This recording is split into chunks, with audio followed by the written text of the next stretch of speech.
Bismillahirrahmanirrahim. Assalamualaikum warahmatullahi wabarakatuh. Waalaikumsalam warahmatullahi wabarakatuh. Alhamdulillahilladzi allafa baina qulubina fa asbahna bi ni'mati ikhwana.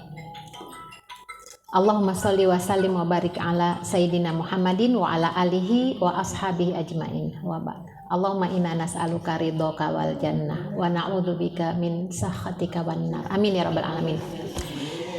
Ibu-ibu yang dirahmati Allah, pertama-tama sebelum kita masuk kepada kajian kita, saya ingin kita dan ibu-ibu semua untuk tajdidun niyah.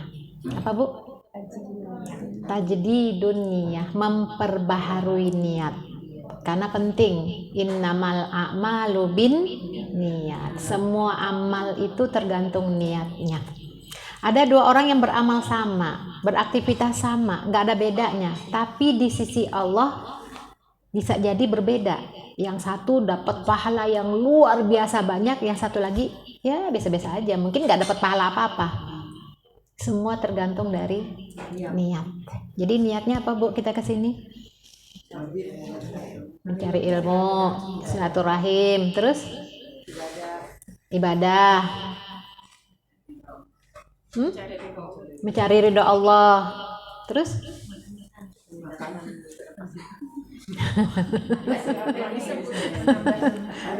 arisan, apalagi? Silaturahim tadi sudah. Terus mencari iman. Nggak apa-apa, ta'addudun niat itu bagus, boleh. Memperbanyak niat dalam satu aktivitas itu harus. Makanya di sini ada manajemen niat ya. Makanya para ulama mengatakan aku lebih suka mempelajari ilmu tentang niat yang aku amalkan daripada memperbanyak amal tapi niatnya tidak ada. Ya, dia tuh banyak. Makanya ilmu tuh kan luas ya Bu ya, termasuk ilmu niat. Nah, di antaranya adalah kita niatkan aktivitas kita ini agar hari-hari waktu kita berkah. Jadi kalau berkah waktu tuh nggak mikirin, kayaknya udah kelamaan ya di sini ya, udah berapa jam nih. Kalau kita niatkan karena Allah agar waktu kita berkah, jadi berkah itu. Bisa jadi waktu yang kita pakai di sini hanya beberapa jam saja, bisa jadi melebihi keberkahan waktu kita berhari-hari yang kemarin yang nggak ada niatnya.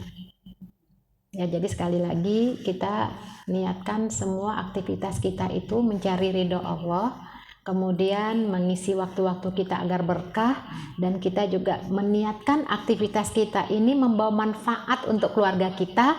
Ketika kita mendapatkan ilmu, kita bisa amalkan di rumah tangga kita sehingga anak-anak kita menjadi anak-anak yang soleh solihat, suami kita setia. Itu dia.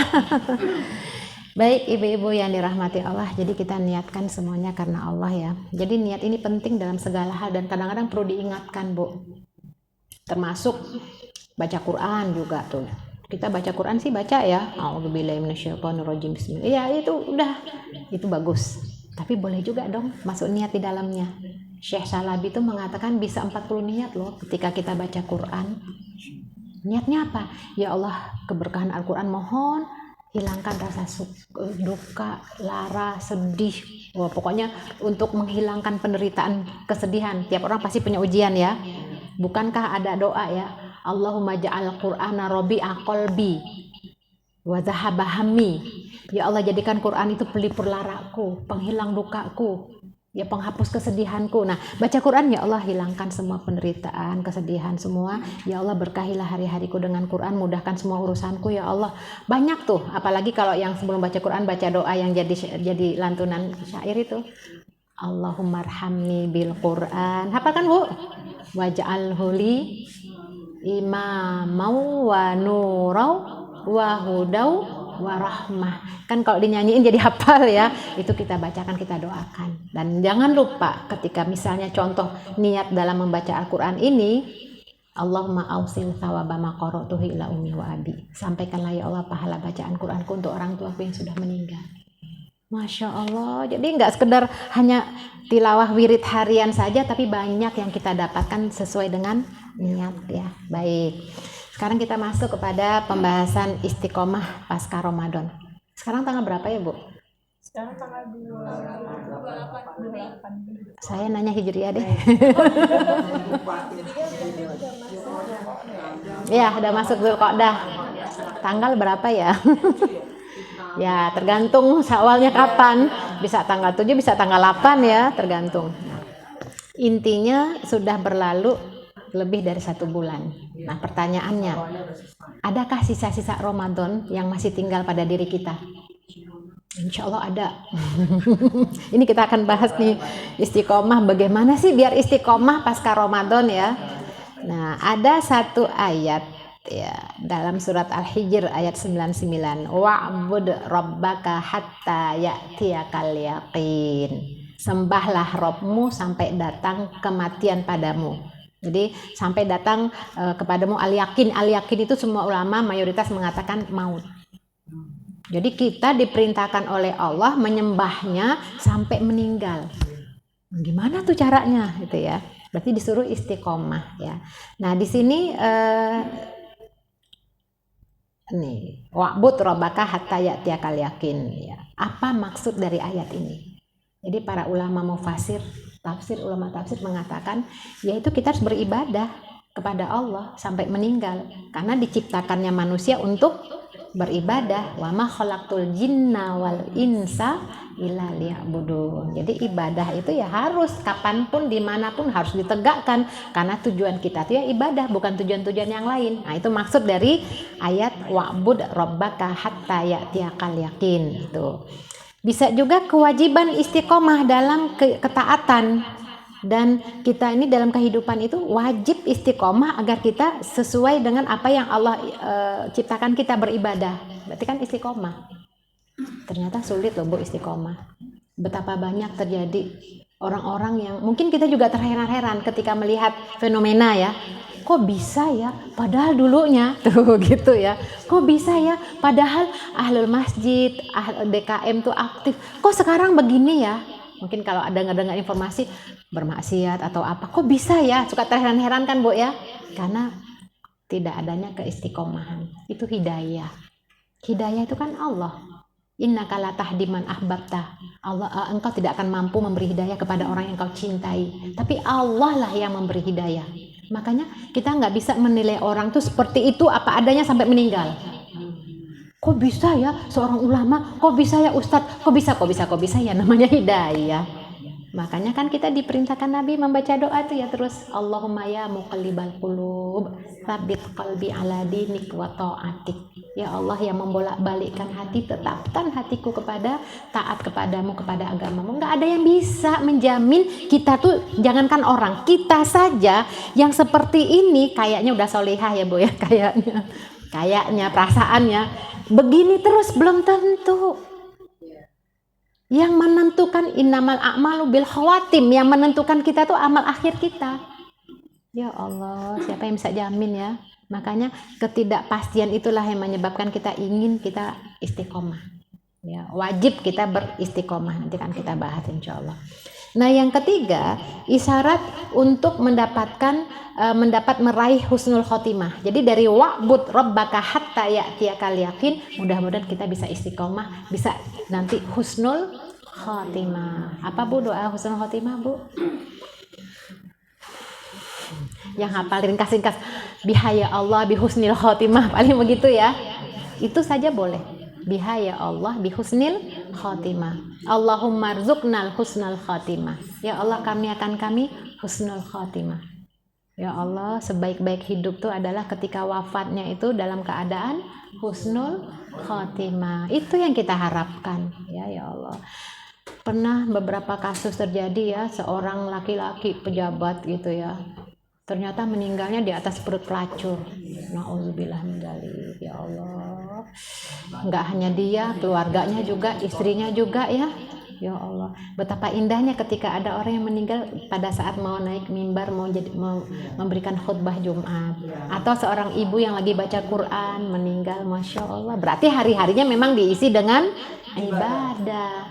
Makanya orang itu tergantung apa yang dia gandrungi. Ketika dia menyukai sesuatu, dia akan diwafatkan dalam kondisi seperti itu. Ya Allah, mudah-mudahan Allah berikan kita husnul khotimah ya Bu ya. Amin. Kemudian yang keempat, penutup amalan itu adalah penting. Wa innamal a'malu bil khawatim. Amalan itu tergantung di akhirnya. Jadi dari wa'bud rabbaka hatta ya'tiyakal yakin ada 4 hal yang menjadi tafsirannya. Ya, mudah-mudahan kita diberikan akhir yang baik insya Allah. Jadi nggak perlu memandang Ramadan saja, kapanpun perlu kita tetap istiqomah, komitmen dalam menjalankan ibadah kita. Baik ibu-ibu yang dirahmati Allah, Ramadan telah berlalu ya. Bagaimana bisa istiqomah pasca Ramadan? Bu, yang namanya istiqomah setelah Ramadan itu bukan berarti ibadah kita sama seperti bulan Ramadan, bukan. Saya belum pernah tuh Bu ya mendengar, ya wallahu alam apakah ada ulama dulu, wallahu alam, tapi saya belum membaca ya selama ini dari kitab-kitab yang saya baca, ada orang yang ibadahnya tuh sama sepanjang masa. Ramadannya begitu, di luar Ramadan juga gitu. Iktikaf 10 hari terakhir kayaknya nggak ada deh. Ya, nggak ada ya. Kan katanya kalau dapat Ramadan kalau ya, pahalanya yang dapat. Yang kita bicarakan di sini ibadahnya yang sama. Ya, kayak dulu di bulan Ramadan, setelah sholat Isya kita selalu taraweh ya Bu. Sekarang taraweh nggak kita? Ya, taraweh itu istilah qiyamul lail. Taraweh itu adalah qiyamul lail, namanya qiyamul lail di bulan Ramadan namanya taraweh. Di luar bulan Ramadan namanya qiyamul lail. Qiyamul lail itu dimulai setelah sholat Isya sampai sebelum subuh. Nah sekarang pertanyaannya, ada nggak orang yang terus melaksanakan sholat qiyamul lail setelah sholat Isya terus selama 12 bulan? Nah, jadi artinya tidak ada Bu ya orang yang ibadahnya itu, kalau pahala sih insya Allah itu urusan Allah ya, pahala ya. Ini kan ibadah yang kita lakukan, ada nggak yang sama, stabil, konstan? Ramadan juga kayaknya mayoritas umat Islam kalau sudah ditentukan besok Lebaran, kayaknya qiyamul lailnya juga bubar deh. Oh berarti di masjid nggak ada taraweh ya?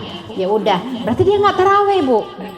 Karena sudah diumumkan besok Lebaran, nggak ada taraweh di masjid. Berakhirlah qiyamul lailnya, tarawehnya. Bahkan berubah, itikafnya di masjid jadinya itikafnya di dapur, mempersiapkan ketupat. Padahal Rasulullah mengatakan ada 5 malam yang hamba-hamba Allah berzikir, mendekatkan diri pada Allah di malam itu, berdoa itu dikabulkan Allah. 5 malam itu malam 1 Rajab, malam Jumat, malam Hari Raya Idul Adha, Idul Fitri, malam nisfu Sya'ban. Nah itu 5 itu yang mesti diincar. Tapi kan biasanya ya kan masalah kembali kepada ilmu ya Bu ya. Tidak semua umat Islam mengilmui, memahaminya. Sehingga yang terjadi Islam itulah berislam sebagaimana Islam yang ada, tidak berdasarkan ilmu. Yang paham apa sih? Sayang amat ya malam ini kita pakai buat hura-hura. Ini kan malam nerima gaji istilahnya, tanda kutip. Kan kalau pekerja itu bekerja sebulan, malam terakhir akhir bulan ngapain Bu? Tinggal nunggu upah. Begitu juga hamba Allah. Sebulan dia beribadah, malam itu adalah detik-detik Allah akan memberikan dia pahala yang telah dia lakukan selama ini. Makanya Bu, dalam sebuah riwayat, malam takbiran itu, malam hari raya Idul Adha itu, Idul Fitri itu, langit bumi malaikat menangis. Idul Fitri, semua tuh penghuni langit bumi, ini kan makhluk ciptaan Allah ya, malaikat tuh nangis sedih. Ditanya kepada Rasulullah, kenapa menangis ya Rasulullah, kenapa sedih? Karena pada malam itu tidak ada lagi doa yang dikabulkan setiap malamnya. Amal mudah diterima oleh Allah, terputuslah. Kan Ramadan itu kan bulan mulia, istimewa, detiknya aja berharga. Sayyid Qutb mengatakan daqaiqul ghaliyah, detik-detik yang berharga. Bahkan orang yang sudah meninggal pun kalau seandainya diberi kesempatan untuk bisa hidup lagi, dia minta di bulan Ramadan dihidupkan, walaupun hanya sholat 2 rakaat. Karena betapa berharganya Ramadan tersebut. Nah menangis itu langit, bumi, malaikat, karena sedih terputusnya. Nah mestinya kita sebagai hamba Allah, umat Muhammad SAW lebih utama menangis lagi kan? Ya itulah artinya banyak yang terjadi. Artinya apa? Yang adanya tarling apa? Yang malam tarawih malam hari raya itu biasanya keliling-keliling. Bukan takbiran, malam takbiran itu ya. Ya Allah, itu kan hal-hal yang kalau orang tahu punya ilmu pasti dia akan memahami dan mengamalkannya. Betul nggak Bu? Betapa tinggi dan mulianya ilmu tersebut, dia bisa mengamalkan. Ya, jadi ilmu tentang hal-hal yang terkait ibadah itu sangat penting ya. Itulah pentingnya majlis taklim, kita dapat mengilmui apa yang sebenarnya kita belum tahu. Misalnya ibu-ibu yang sibuk dengan i'tikaf di dapur mungkin karena belum paham gitu ya. Bukan berarti nggak boleh mudik ya Bu. Ya mudik itu kan sebenarnya tradisi kita, karena memang orang tuanya kadang-kadang ngancem kalau nggak pulang dan anak durhaka. Ya nggak apa-apa mudik, yang penting hatinya nyambung kepada Allah. Jangan mudik pula hatinya. Mudik sibuk di jalan ngobrol apa, sama hari-hari biasa. Itulah yang membedakan. Baik ibu-ibu yang dirahmati Allah. Jadi kita ingin menjaga semangat Ramadan itu hadir pada diri kita ya. Makanya dalam sebuah syair ya, kunu rabbaniin wala takunu ramadhaniin. Jadilah kalian hamba Allah, jangan kalian menjadi hamba Ramadan. Ibadahnya hanya di bulan Ramadan, selesai Ramadan selesailah ibadahnya. Ya. Saya umpamakan gini loh Bu. Ramadan itu ibarat bengkel. Mobil, kitanya ibarat mobil, masuk ke dalam bengkel, semua dibenahi, semuanya itu yang masalah-masalah di mobil, mungkin remnya atau apanya itu diperbaiki, sebulan loh, diservis tuh sebulan. Kira-kira kalau mobil udah masuk ke bengkel, keluarnya jadi mogok, mobil itu jadi ngadat, apanya yang salah ya? Bengkelnya atau mobilnya? Nah itu umpamanya Ramadan itu bulan penyucian kita. Orang yang masuk di bulan Ramadan keluarnya mestinya jadi manusia baru kan. Ternyata setelah selesai Ramadan berakhir ketaatannya, maksiat dijalankan. Apa yang terjadi? Makanya Ibnu Rajab Al-Hambali mengatakan, orang yang tidak mengiringi kebaikan-kebaikannya dengan kebaikan atau amal lainnya, berarti amalnya nggak diterima. Jadi tanda amal tidak diterima adalah setelah dia berbuat baik, beramal baik, setelah itu maksiat yang dia kerjakan. Jadi tawabul hasanah hasanatu ba'daha. Balasan dari kebaikan adalah kebaikan sesudahnya. Jadi tanda diterima amal menurut beliau, setelah beramal akan ada amal-amalan lanjutan. Saya mendapatkan ini, ada beberapa konsultasi ke saya Bu ya, sedih juga sih, kita doakan mudah-mudahan selesailah masa keluarganya. Ternyata suaminya setelah Ramadan bukannya bertambah amal ibadahnya, yang terjadi apa? Perceraian. Karena istrinya minta cerai. Kenapa? Karena suaminya zina. Nauzubillah. Ya, jadi artinya apa Bu? Lah Ramadan tuh ngapain aja? Kok setelah Ramadan bukannya bertambah ketaatan, kok malah maksiat yang dikerjakan? Nauzubillah min dzalik ya, kita doakan mudah-mudahan Allah membimbingnya ya. Karena kita nggak boleh loh Bu, kalau ketika lihat orang berbuat maksiat kita langsung menjudge, menghakimi, dasar ini laki-laki apa kayak begitu ya. Ini bisa jadi Bu, komen-komen kita, ucapan kita tuh dari dosa jariah loh. Bisa jadi pelaku berbuat maksiat itu di akhir-akhir hidupnya tuh bertaubat kepada Allah, taubatan nasuha. Bisa jadi dosanya diampuni Allah, innallaha ghafurur rahim. Lah kita yang ngomongnya apalagi tuh banyak tuh Bu ya komen-komen ya. Oh ya Allah, kalau baca komen netizen tuh Masya Allah, kasus-kasus yang terjadi tuh ya, yang mertua dengan mantu segala macam tuh. Nggak usah disebut-sebut lagi Bu ya, kita tahu aja kan banyak tuh komennya, dasar mertua nggak tahu diri apa macam-macam. Astagfirullahaladzim ya Allah, ini mertua bisa jadi dia itu taubat nasuha, itu kan dosa dia dengan Allah, nggak ada sangkut pautnya dengan kita. Kok kita yang ribut? Kita mencela. Ada sebuah riwayat Bu ya, seseorang yang mencela saudaranya, menghina saudaranya, membuli saudaranya, itu suatu saat dia akan melakukan apa yang dia hina, yang dia bully, dia tidak akan meninggal sebelum dia mengerjakannya juga. Jadi artinya ketika kita melihat orang kemudian mencelaknya, perbuatan orang tersebut, kita tidak akan meninggal sebelum mengerjakan apa yang kita celak tersebut. Makanya seorang ulama melihat ada seorang laki-laki menyusu pada domba. Ibu tahu kan Bu? Ada orang domba nih mungkin sudah melahirkan bayinya, sudah melahirkan ya, bayi itu nyusu kan. Nah yang nyusu tuh orang. Kira-kira apa yang kita komentari lihat orang nyusu pada domba? Tuh orang gila kali ya, gitu paling gitu ya. Apalah, walaupun komentarnya dalam hati kan, kami lihat nih orang, apa kata ulama ini, saya menahan diri untuk jadi nggak komen melihat kasus itu. Saya khawatir ketika saya komen dengan yang saya lihat, saya akan melakukannya sebelum saya meninggal, seperti apa yang laki-laki itu lakukan, karena Nabi pernah mengatakan seperti itu. Nauzubillah min dzalik. Ya Allah, banyak sekali Bu ya. Mungkin kita sudah banyak mendengar dan melihat walaupun hanya dalam hati, tuh orang kayaknya dulu ngomongnya begitu-gitu kok sekarang dia ngerjain. Bisa jadi karena dia mencela orang lain, dan kan kalau kita mencela orang lain menganggap diri paling benar kan? Nah Allah, makanya nauzubillah min dzalik, dosa dalam hati itu memang kadang-kadang jauh lebih besar daripada dosa yang diperbuat oleh anggota tubuh. Contohnya apa? Dr. Yusuf Qaradawi memberikan contoh seperti iblis dan Nabi Adam. Dua-duanya itu kan hamba Allah, beriman kan kepada Allah. Iblis aja ketemu Allah, imannya lebih besar dari kita, orang ketemu langsung kan. Bahkan Allah mengatakan kepada iblis, usjudu li Adam, diperintahkan langsung, ayo kamu sujud sama Adam. Dia diam aja, aba wastakbaro. Nah ketika ditanya, ma manaka atas jud id amartuk, kok kamu nggak mau sujud kepada Adam, kan aku perintahkan kamu sujud. Baru keluar isi hatinya, ana khairum minhu khalaqtani min nar wa khalaqtahu min tin. Aku kan lebih baik daripada dia, engkau ciptakan aku dari api, dia dari tanah. Sombong. Nah kesombongan inilah yang menyebabkan iblis menjadi makhluk yang terkutuk sepanjang masa. Nah, sedangkan Nabi Adam dosa juga Bu. La takul hadhihi syajarah, Allah perintahkan kepada Adam, Adam, jangan makan dari buah ini, pohon ini ya, jangan ya. Ya, tergoda oleh syaitan, diambil, dimakan juga. Itu dosa apa? Anggota tubuh. Termasuk zina itu juga anggota tubuh, dosa anggota tubuh kan Bu? Memang dosa besar itu zina.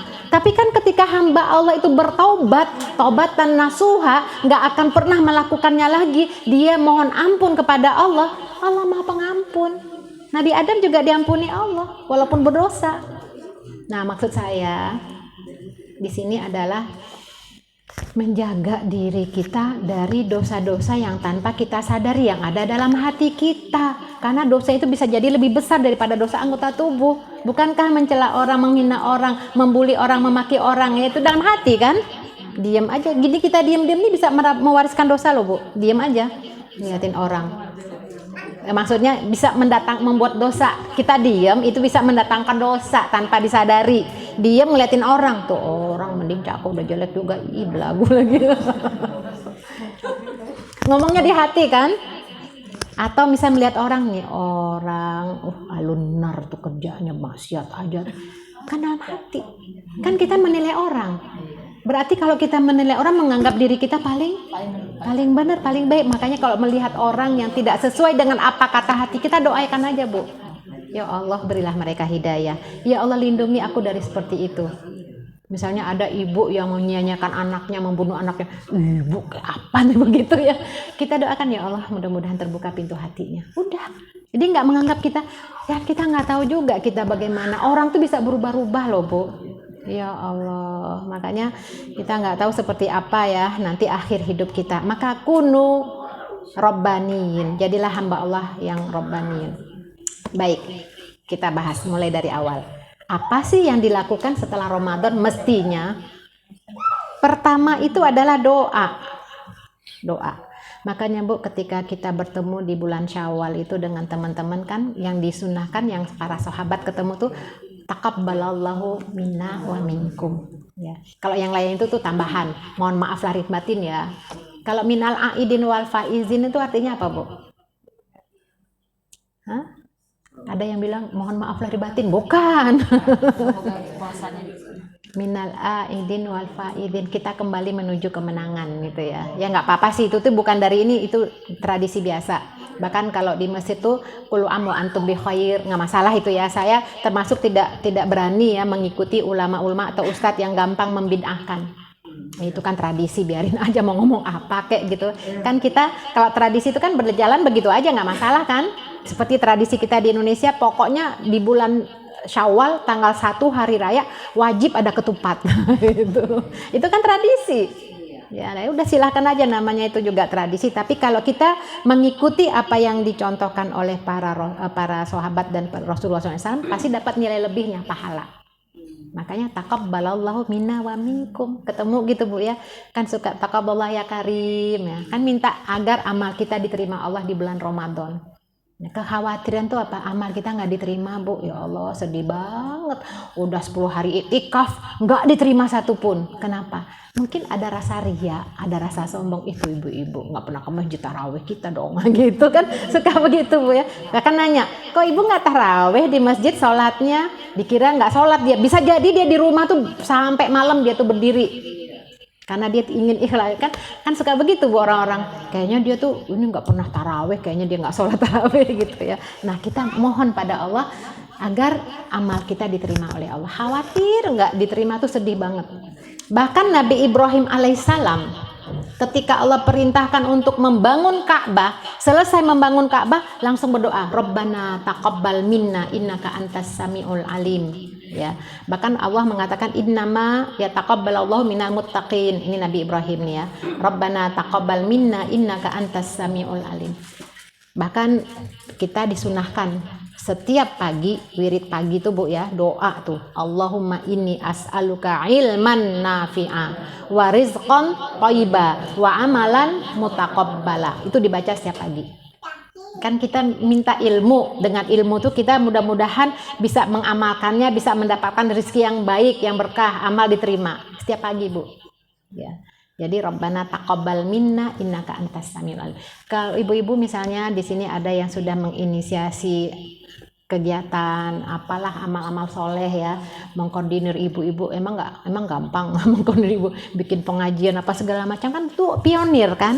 Pionir itu kan pahalanya besar, yang pertama kali menginisiasi, punya inisiatif untuk kegiatan-kegiatan bermanfaat, dia pahalanya paling besar. Nah setelah itu dalam hati doa Rabbana taqabbal minna innaka antas samiul alim. Ya Allah terimalah amal ibadah ini, kan pahalanya jariah. Ya, jadi apapun kegiatan kita tuh kalau beramal, kita merasakan itu adalah amal yang soleh, mudah-mudahan pahalanya diterima oleh Allah. Baca doanya Rabbana taqabbal minna innaka antas samiul alim. Itu doa ya Bu ya, mudah-mudahan amal ibadah kita di bulan Ramadan diterima Allah. Kita ini nggak seberapa Bu, salafus soleh dulu tuh 6 bulan loh doanya. Jadi setelah Ramadan berlalu 6 bulan lamanya Rabbana taqabbal minna siyamana wa qiyamana wa ruku'ana wa sujudana fi Ramadan 6 bulan. Nah setelah 6 bulan berikutnya Rabbana Allahumma balighni Ramadan. Ya Allah sampaikan kami ke bulan Ramadan. Praktis dalam 1 tahun itu nggak lepas dari doa tentang Ramadan. Karena mereka mengamalkan hadis Nabi. Lau alimat ummati makana fi Ramadan min khair. Kalau umatku tahu apa yang ada di bulan Ramadan penuh dengan kebaikan, pasti dia pengennya setiap tahun itu Ramadan. Nah, jadi akhirnya dia hanya bisa doa aja. Ramadan kan cuma sebulan. Ya. Yang kedua bersyukur. Setelah Ramadan kita bersyukur atas nikmat dan limpahan kenikmatan dari Allah ya, nikmat dunia, nikmat agama, nikmat ibadah, khususnya di bulan Ramadan penuh berkah. Kita bersyukur ada Ramadan. Dengan Ramadan kita mohon ampun, Allah ampuni dosa kita. Dengan Ramadan Allah lipatkan gandakan pahala kita. Bahkan pahala Ramadan itu melampaui usia kita. Ya kan kita tahu ya Bu ya, Ramadan para sahabat itu sedih. Karena Rasul mengatakan a'mar ummati baina sitin wa sabin. Umur umatku antara 60 dan 70. Padahal umat dulu umurnya berapa Bu? Sampai ribuan, bukan 100, ribuan. Dakwah Nabi Nuh aja umurnya sampai 950 tahun.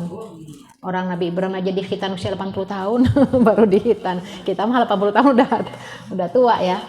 Nah, jadi sahabat itu merasa iri ya, Rasul enak ya umat dulu panjang umurnya pasti amalnya ibadahnya banyak. Rasulullah tersenyum, diturunkanlah surat Lailatul Qadar itu Al-Qadar.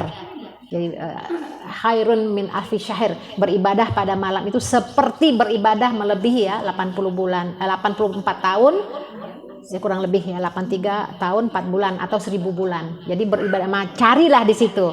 Jadi kalau setiap Ramadan kita bisa mengincar 1 malam ya, ada di antara 10 malam terakhir, insya Allah dapat. Nah berarti kan kita bersyukur ada malam itu ya, insya Allah. Kita bersyukur, dan hakikat syukur itu menarik Bu. Ala kulli ni'matin alal abdi minallah, atas setiap nikmat dari Allah untuk seorang hamba, baik nikmat agama maupun nikmat dunia, wajib disyukuri. Tapi ternyata wa qalilun min ibadiyasyakur, tapi ternyata banyak sedikit sekali umatku yang hambaku yang bersyukur. Bersyukur tuh sulit memang. Yang ada kekurangan. Padahal kita udah diberikan nikmat, masih aja kurang. Ya, maka di sini setiap kenikmatan yang Allah berikan wajib disyukuri. Kemudian ketika kita mampu bersyukur, kita wajib mensyukuri nikmat yang kita syukuri tersebut. Jadi syukurnya berlapis-lapis. Ya, kebanyakan kita kan kurangnya ya. Iya sih tapi. Ada seorang ulama, ya saya contohkan di Nabi Ayub alaihissalam. Nabi Ayub itu apa yang tidak diuji oleh Allah? Punya anak, dia habis meninggal. Semua anaknya wafat. Kita aja anak wafat satu sedih, Bu. Ada yang punya pengalaman anak meninggal, Bu? Ya Allah, sedih banget ya. Orang yang kita cintai diambil Allah, sedih banget. Nah, anak. Harta dalam sekejap habis bagi Allah itu mudah. Ya Allah, kita aja kehilangan mobil aja udah kayak apa gitu, nyeselnya, belinya susah banget, berhari-hari bertahun-tahun, ternyata enak, wah maki-maki pencurinya tuh ya. Harta habis dalam sekejap. Kemudian tidak cukup itu, karena Nabi Ayub tuh bersyukur banget. Beliau diberi sakit itu tahunan, ya tahunan, belasan tahun. Ya Allah, kita sakit pusing aja, batuk aja, sampai pandemi aja baru 2 tahun, baru segimana gitu. Tapi Nabi Ayub tidak, hanya lisan dan hatinya yang sehat. Selainnya itu badannya tuh habis sakit, hartanya, wah pokoknya bener-bener puncak penderitaan seorang hamba tuh ya Nabi Ayub. Anaknya meninggal, hartanya habis, padahal dulunya konglomerat kaya ya, badannya pun sakit, hanya 2 yang sehat, lisan sama hatinya. Dan hatinya tetap mensyukuri, Bu, lisannya itu mengucap syukur. Makanya doa minta kesembuhan, akhirnya istri mengatakan, engkau kan nabi, mintalah kesembuhan pada Allah, pasti Allah berikan kesembuhan. Tapi doa yang diungkapkannya nggak ada, ya Allah sehatkan aku, sembuhkan aku, enggak. Ada yang hafal doa Nabi Ayub ketika sakit yang Allah kabulkan? Rabbi anni masanyat duru wa anta arhamar rahimin. Nah, hafalkan baru ingat kalau digituin ya. Ya Allah, aku sakit loh. Gitu ya kalau bahasa umumnya, engkaulah maha penyayang di antara yang penyayang. Tuh coba, mana ada Allahumma syfini syifaan ajila, nggak ada begitu. Tapi beliau hanya Allahumma rabba anni masanyat duru wa anta arhamar rahimin. Allah sembuhkan, Allah berikan kesehatan. Setelah itu beliau berdoa seperti itu. Maka kita boleh ketika sakit baca doa seperti doa Nabi Ayub alaihissalam. Baik, yang ketiga bertakwa kepada Allah ya. Saya tidak akan berpanjang-panjang ya Bu ya. Takwa itu memang melaksanakan semua perintah Allah, menjauhi semua larangannya. Karena memang takwa itu adalah tujuan utama kita beribadah. Tujuannya beribadah adalah ketakwaan. Karena memang setan itu selalu menggoda kita. Bahkan bersumpah la aqudanna lahum siratal mustaqim. Itu setan tuh Bu, depan belakang kiri kanan. Kita merasakan loh Bu, kalau kita bisa merenungkan ya, godaan setan tuh berasa banget Bu. Bangun jam 3 terus mau ngapain? Iya sih pengen salat malam, iya pengen. Tapi kayaknya masih ngantuk deh, kayaknya ntar kurang tidur, sakit deh, pusing deh. Tapi ini pengen pipis. Nah, terus gimana tuh? Ya udah mampir deh ke toilet ya, ke kamar mandi, hammam sebentar. Wudu nggak? Nah, tergantung kekuatan ketakwaan kita menghalangi godaan setan. Kalau kita kuat ya, lebih menang iman kita dari ketakwaan kita daripada godaan setan, kita wudu. Dalam sekejap nggak ngantuk tuh. Tapi nggak sampai di situ Bu, setan itu terus berusaha. Itu ada HP. Ada HP tuh, pengen lihat ada nggak WA yang masuk, ini perlu dicas nggak? Ada tuh bisikan gitu tuh. Padahal deh dicas dulu aja deh, dicas. Pengen tahu deh, kayaknya ada ini kayaknya WA ada yang masuk nih banyak. Cuman sebentar aja pengen tahu. Ternyata nggak taunya udah azan. Nah, itu setan, kata setan. Yes. Itulah setannya ya Allah. Enggak cukup itu, ada yang berhasil. Alah ini godaan nih. Auzubillahi min HP syaitan rajim. Enggak apa-apa. Salat kita. Udah tuh ya. Baru Allahu Akbar. Ingat ya, habis ini mau ini nih. Planning sudah ada di sini. Itulah setan, Bu. Ya, nah itu setan itu enggak akan pernah ya berputus asa menggoda manusia, bahkan sampai menjelang meninggal pun digoda ya, pada saat sakaratul maut ya, nauzubillah. Kemudian beramal soleh ya, insya Allah saya percepat aja Bu ya, beramal soleh Ya, wa'bud rabbaka hatta ya'tiyakal yakin. Nah, sekarang tanda diterimanya amal soleh ya. Jadi artinya ketika kita memahami tanda diterimanya amal soleh, insya Allah kita akan istiqomah. Ya.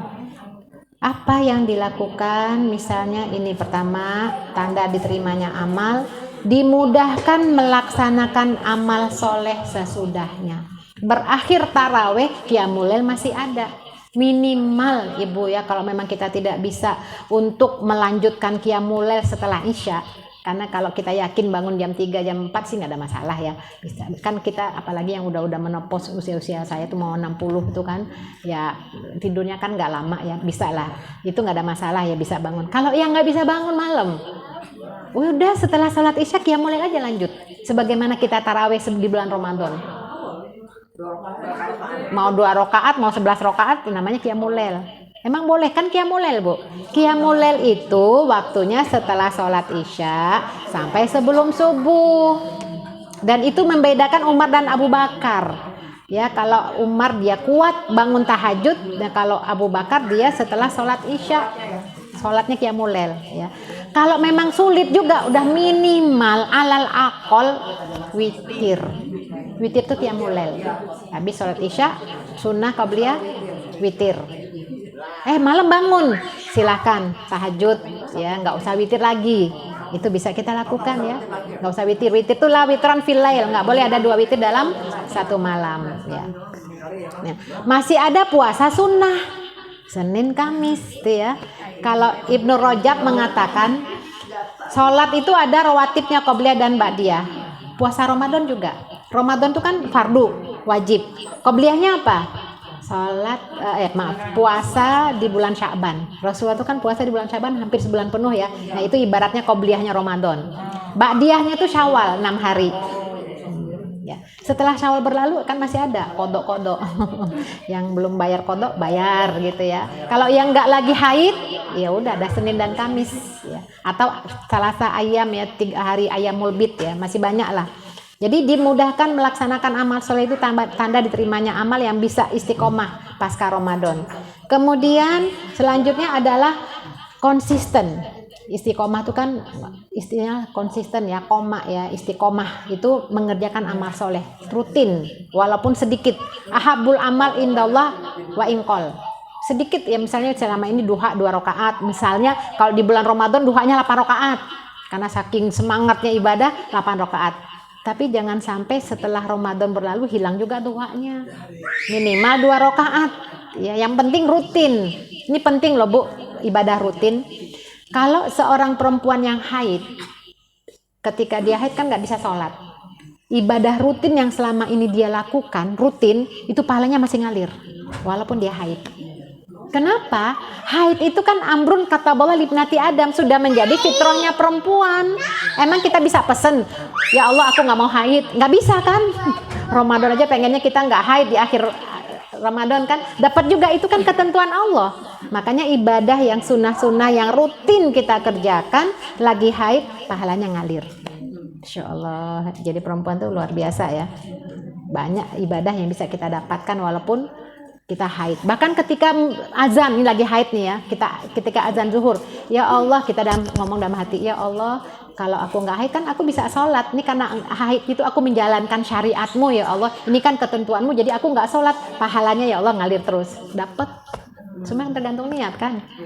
Tapi kalau biasa-biasa aja nggak dapat apa-apa. Ya. Kembali ke niat ya. Jadi semuanya bisa kita ya Allah, mestinya aku hari Senin itu puasa ya Allah, karena aku biasanya puasa Senin. Sekarang aku haid, aku menjalankan syariatmu, aku menjalankan perintahmu. Ini kan sudah menjadi takdirku. Ya Allah, pahalanya juga untukku. Dapat. Kan yang penting kan niatnya masuk ya. Masya Allah, request minta tambahan dikasih tuh oleh Allah. Masalahnya nggak request sih. Proposalnya nggak masuk. Kemudian mencintai ibadah dan mudah menangis. Mencintai ibadah itu kayak apa sih mencintai ibadah itu? Mencintai ibadah itu ya puasa Syawal, puasa sunnah, lanjutkan amaliyah Ramadan, itu untuk mencintai ibadah. Terus apa lagi? Menjaga sholat 5 waktu ya. Jadi menjaga maksudnya apa? Usahakan di awal waktu. Ahabul amal indallah ayu amal ahabu indallah itu yaitu as-shalah fi awqatiha, salat usahakan di waktunya. Ya. Kalau di rumah kadang-kadang yang lagi sibuk ya tanggung gitu ya, udah denger azan tanggung gitu. Akhirnya jam 2. Nah, usahakan untuk bisa di awal waktu. Kemudian menjaga sholat malam, itu untuk mencintai ibadah, membaca Al-Quran terus ya Bu ya. Kemarin berapa sih targetnya ya tilawah kita di bulan Ramadan? Sekali aja, nggak apa-apa, bagus. Tapi jangan pula setelah Ramadan berlalu nggak pernah baca Quran. Bu, baca Quran, tadi saya katakan jangan hanya sekedar membaca. Masukkan niat. Kita lagi gundah gulana, mungkin suami yang rada-rada gitu ya, anak-anak yang susah diatur, tetangga, mertua gitu ya, dongkol banget. Ya Allah, lipurlah laraku dengan bacaan Quran. Baca Quran. Ya ada seorang ini Bu ya, ada seorang suami, saya itu tanya sama istrinya, kan istrinya ngebawel, cerewet, suami sabar banget. Terus kata istrinya, iya tuh kalau saya lagi ngomel tuh suami itu baca Quran aja kerja. Memang betul, coba dirasakan sendiri betapa dengan membaca Al-Quran dengan niat tadi ya insya Allah mudahkan urusanku, mudah insya Allah. Karena kalau yang berinteraksi dengan Al-Quran semuanya jadi berkah Bu. Apa saja, siapa saja, tempat apapun, kalau yang namanya judulnya berinteraksi dengan Al-Quran berkah. Quran turun di Mekah, Mekah jadi tempat yang berkah, tanah suci kan. Quran turun di malam Lailatul Qadar, malamnya jadi berkah. Quran turun di bulan Ramadan, Ramadannya jadi berkah. Quran turun kepada Rasulullah, jadilah Rasul terbaik. Quran turun dibawa oleh malaikat, jadi malaikat yang terbaik. Quran ada pada seorang hamba manusia, jadilah dia manusia terbaik. Khairukum man ta'allamal Quran wa 'allama. Judulnya tuh Quran tuh berinteraksi dengannya berkah. Jadi berkah, jadi Quran itu yang luar biasa pegangan kita Bu. Jadi nggak hanya sekedar megang membaca, tapi maknai setiap ayat-ayat dan hurufnya. Penuh keberkahan Bu, insya Allah. Rasa sedih semuanya hilang, gundah hilang, duka semuanya. Hidup itu jadi penuh dengan, walaupun sebesar apapun ujian menimpa kita, dengan bacaan Quran kita insya Allah akan mudahkan urusan kita. Insya Allah ya, itu Al-Quran. Kemudian menjaga zikir dan wirid harian. Dulu mah rajin ya di bulan Ramadan, mak surat pagi, mak surat petang. Sekarang gimana? Insya Allah. Ya insya Allah. Kalaupun kerja di rumah atau apapun, dengerin aja Bu. Pasang YouTube atau apa segala macam, terserah deh gitu ya.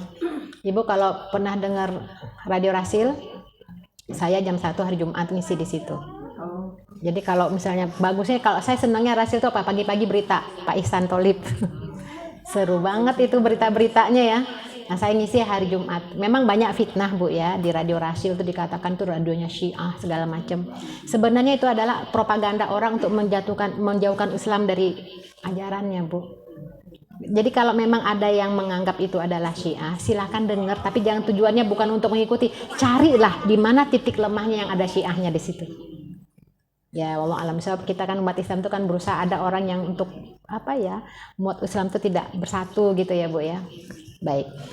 Silakan yang lain juga masih banyak, Radio Roja, apalagi Dakta, terus apalagi tuh yang Fajri, banyaklah. Intinya adalah jangan biarkan kita bengong dan diam saja. Ada yang masuk, apakah ilmu, zikir atau apapun ya. Bahkan kalau mau tidur pun jangan tidur begitu, dengarkan aja, hidupin apa kayak gitu ya. Kalau yang punya radio, kalau enggak ya YouTube atau apa, jadi murotal atau apa. Jadi kita sebelum tidur tuh ada yang susah tidur, dengerin aja Bu, lama-lama tidur deh. Ikutin, dengerin. Jadi sekarang ini kan kita banyak digoda oleh ini Bu. Jadi tidurnya itu dihantar oleh tahu film atau apa ya. Yang Facebook apa, akhirnya sampai gitu. Coba pada saat itu kita dicabut Allah nyawanya, ya Allah, dalam keadaan apa ya kira-kira ya. Ya Allah, semoga Allah berikan kita husnul khotimah insyaallah. Berinfak. Nah, ini yang dinamai mencintai ibadah. Yang namanya ibadah tuh kita coba cintai ya. Terus kemudian membenci kemaksiatan dan kemungkaran. Ini tanda diterimanya amal. Jadi kita membenci kemaksiatan, bukan pelaku maksiat. Bedakan Bu ya. Bukan orangnya tapi maksiatnya. Jadi kita kalau memaki itu bukan orangnya tapi maksiatnya. Misalnya sekarang ini Bu, ya Allah Bu, nauzubillah min dzalik, sedih banget ya. Penyimpangan seksual kan udah banyak sekarang ini oleh LGBT ya. Jadi kita bukan mencela orangnya. Kita kalau ada orangnya, ya Allah semoga Allah berikan hidayah.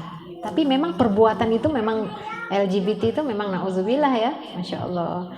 Ya Allah Bu, ini memang perlu kehati-hatian ya, kemaksiatan kemungkaran ini ya, itu harus ditangani loh. Kita udah darurat sekali ini ya, terutama di sekolah-sekolah ya, kadang-kadang sekolah-sekolah Islam ya, di mana penanganannya itu tidak sesuai ya, itu bukannya malah menutup, malah menyebarluaskan. Bukankah kalau di sebuah sekolah tuh kalau ketahuan santrinya atau itunya melakukan sodomi kan diberhentiin. Itu kan bukan solusi Bu, mestinya direhabilitasi dulu. Kalau udah dikeluarkan dia nanti dia akan menyebarkan kemana-mana. Sementara yang korban dibiarkan di situ bersekolah. Nah ini kalau nggak direhabilitasi dia akan menjadi pelaku. Ya nauzubillah min dzalik ya. Pelaku tuh karena memang trauma-trauma masa lalu tuh akan menjadi ya. Baik, ini pembahasan kita bukan itu. Paling tidak kita membenci kemaksiatan dan kemungkaran ya, tentu dengan penanganan yang baik Bu ya, tidak mencela pelakunya. Kita berdoa mudah-mudahan ada hidayah buat mereka. Yang kelima, senang berkumpul dengan orang-orang yang suka beribadah. Insya Allah ibu-ibu semua, ya Allah, ahli ibadah insya Allah. Bersama-sama saling meningkatkan keimanan, melihat saudara jadi termotivasi ya. Dia semangat melakukan ibadah, termotivasi kita. Jadi inilah lingkungan yang terbaik Bu ya. Coba kalau kita berada di lingkungan yang hubbud dunia. Kalau yang sudah memiliki keimanan di hatinya merasanya nggak tenang Bu ya, gelisah aja, aduh kayaknya nih pusing banget dengerin musik yang kayak gimana gitu ya. Karena memang biasanya di telinganya dimasuki lantunan kalam ilahi. Nah jadi kalau yang tanda diterimanya amal itu bisa senang, bisa nyaman itu dengan yang sefrekuensi ya. Jadi enak gitu ya. Tapi hati-hati, syaitan tuh paling mudah tuh. Syaitan kan selalu mengintai kita Bu. Dibuatlah pertengkaran sesama tuh. Wah, bermain di hati. Ya, bermain di hati. Satu temen yang ngomong begini, yang nerima nasirin. Kayaknya nih kata-katanya. Akhirnya muncullah sesuatu di hatinya. Akhirnya ngomongin, akhirnya gibah. Itu setan Bu. Ya. Padahal kan kita nggak dibolehkan Bu ya untuk merasa dengan, artinya jangan sampai ada ghil. Kan ada doanya, Rabbana la taj'al fi qulubina ghillal lil ladzina amanu. Rabbana innaka Raufur Rahim. Ya Allah jangan sampai ada rasa ghil apa ghil? Ghil itu perasaan kalau ngelihat dia tuh kayaknya nggak serak. Apa ya namanya Bu ya? Nggak suka, nggak bisa juga. Ghillun. Jadi misal lihat ibu kayaknya gimana gitu, ada rasa nggak suka aja. Julid, enggak juga, apa sih, susah. Sama kita menerjemahkan dengan kalimat ini Bu, kan dalam surat Al-Isra itu ya, la taqul lahuma uff. Kan ketika terhadap kewajiban kita kepada orang tua ya, wabil walidaini ihsana itu ya, berbalik kepada orang tuamu. Kemudian la taqul lahuma uff, jangan kamu mengatakan kata-kata uff. Dalam bahasa Arab di Al-Qur'an itu alif dan fa. Kalau diterjemahnya tuh diterjemahnya cis ya. Apa sih terjemahannya? Cis, apalah kayak gitu ya. Sebenarnya alif dan fa tuh itu adalah ekspresi nggak suka. Bahkan mengerenyitkan kening aja tuh itu udah dikatakan durhaka. Jadi terjemahannya susah gitu bahasa Indonesia itu. Ya, jadi atau itu juga Bu sama orang tua. Tulisannya gimana tuh gitu? Cek tuh. Susah deh nerjemahannya ya. Itu aja nggak boleh. Nah begitu juga ghil, ghain dan lam, ghil. Janganlah kamu memiliki ghil terhadap saudaramu. Itu aja disuruh Allah, jangan ada rasa kayaknya nggak serap deh, kayaknya nggak nyaman deh, kayaknya nggak suka deh. Itu harus dihilangkan. Gimana caranya tuh? Itu kan setan Bu ya. Jadi kita tetap berbaik-baik, kalaupun nggak suka jangan sampai membuat kita itu apa ya? Ya namanya nggak serap nggak apa-apa, tapi lapang dada. Makanya orang yang yauma la yanfa'u mal wala banun illa man ata biqalbin salim. Hari di mana tidak berguna lagi harta dan anak-anak kecuali orang yang datang kepada Allah dengan hati yang salim, yang bersih dari gil-gil itu. Gil nggak suka, apalagi sampai dendam, sampai lagi pakai ibah. Oh, nauzubillah min dzalik. Maka kita ingin berkumpul bersama orang-orang yang soleh ya ibu-ibu tuh, hatinya juga dibersihin, nggak ada rasa ya ini kan saudaraku semua. Kita kan pengen Bu, semua umat Islam tuh kan berkasih sayang. Wa allafa baina qulubikum. Allah lah yang menyatukan hati. Ya, jadi subhanallah luar biasa ya. Sabar. Sabar terhadap saudara sendiri jauh lebih berat daripada sabar terhadap orang lain. Teman pengajian padahal mendingan noni itu ya, sama dia baik mah nggak beda Bu. Kita nih walau bagaimanapun nanti bisa memberikan syafaat ya. Mungkin ada ibu-ibu dulu masuk surga, ya Allah aku punya teman pengajian si Anu, ya Allah di mana dia, masuk aku ingin jumpa, masuk. Makanya pesan-pesan aja Bu, pesan-pesan siapa yang duluan jangan lupa ya gitu, ingat-ingat. Di sana nggak ada lagi perasaan aku nggak akan ingat kamu paling menyakiti ya, nggak akan ada lagi Bu, insya Allah ya. Baik. Emang dijamin masuk surga Bu? Ana inda dzanni abdi bi. Jangan sampai kita apa iya dijamin masuk surga, kalau memang begitu nggak akan masuk. Makanya baik-baik sangka aja sama Allah. Allah tuh kan tergantung sangkaan hamba ya. Jangan pula dikatakan nggak apa-apa deh, yang penting masuk surga, di emperannya juga nggak apa-apa. Jangan juga Bu. Kenapa? Karena Rasul mengatakan idza sa'alakal jannah is'alul jannata firdausil a'la. Kalau kamu pengen doa masuk surga, minta yang tertinggi, firdausil a'la. Jadi memang kita tuh memang diperintahkan Nabi untuk sesuatu tuh harus tinggi cita-citanya. Mudah-mudahan semua masuk surga firdaus. Amin ya rabbal alamin. Yang terakhir buah ibadah itu adalah menjauhi dosa dan maksiat. Ya mudah-mudahan inilah bentuk keistiqomahan kita ya ibu-ibu ya. Ini doa hadis-hadisnya ya, mencintai ibadah tadi sudah dibahas. Dan terakhir doanya istiqomah pasca Ramadan tuh memang tidak mudah, tapi bukan mustahil. Ya doanya cuma satu Bu. Doanya cuma satu. Allahumma paksain. Ya, Allah paksain. Ibadah tuh nggak bisa dirasa-rasa. Paksain. Harus dipaksain. Mau baca ini kadang-kadang tuh pagi-pagi tuh antara Quran dengan HP. Atau mana yang kuat? Ya, Allahumma paksain tada, nggak masalah. Makanya orang yang mampu menghilangkan ketergantungan terhadap benda, dia akan mencintai Allah sepenuh hatinya. Tapi ketika hatinya masih ada bergantungan-gantungan yang lain, akan sulit mencintai Allah sepenuhnya. Allah nggak mau diduakan. Ketika kita merasa bergantungan dengan HP, ketinggalan HP, rasanya dunia itu udah kiamat aja kan Bu. Udah sampai di jalan, ya HP ketinggalan. Akhirnya udah macet-macet, balik lagi jemput HP. Tapi ketinggalan sholat gimana? Oh iya ya, biasanya Allah kan Maha Pengampun. Begitu. Ya itulah ibu-ibu ya, semoga Allah memberikan kita keistiqomahan, apalagi dengan doa Allahumma anta rabbuna farzuqnal istiqomah. Karena memang apa-apa tuh doa Bu. Kita ini kan makhluk lemah, mintanya sama Allah. Makanya Rasulullah mengajarkan sahabatnya dengan doa yang setiap selesai sholat fardu. Allahumma a'inni ala dzikrika wa syukrika wa husni ibadatika. A'in itu aun, minta pertolongan. Allahumma a'inni, bantu aku ya Allah, bantu aku. Kan doa. Bantu aku agar aku selalu bisa menyebut namamu, selalu mensyukuri nikmat yang engkau berikan padaku. Bantu aku agar aku bisa menyempurnakan ibadahku padamu. Itu tafsirannya tuh. Allahumma a'inni ala dzikrika wa syukrika wa husni ibadatika. Jadi terakhir Allahumma anta rabbuna farzuqnal istiqomah. Mudah-mudahan dengan pengajian ini bertambah rasa istiqomah kita kepada Allah insya Allah.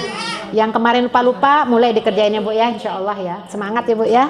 Senin puasa sunnah insya Allah. Ya, amin. Ibadah-ibadah, zikir-zikirnya juga lagi bengang-bengong mendingan zikir. Subhanallah, walhamdulillah, wala ilaha illallah, wallahu akbar. Tapi biasanya bengong lagi tuh.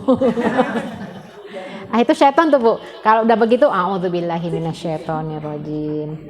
Baik, demikian Bu ya. Allahumma ya muqallibal qulub, tsabit qalbi ala dinik wa ta'atik wallahu alam bissawab.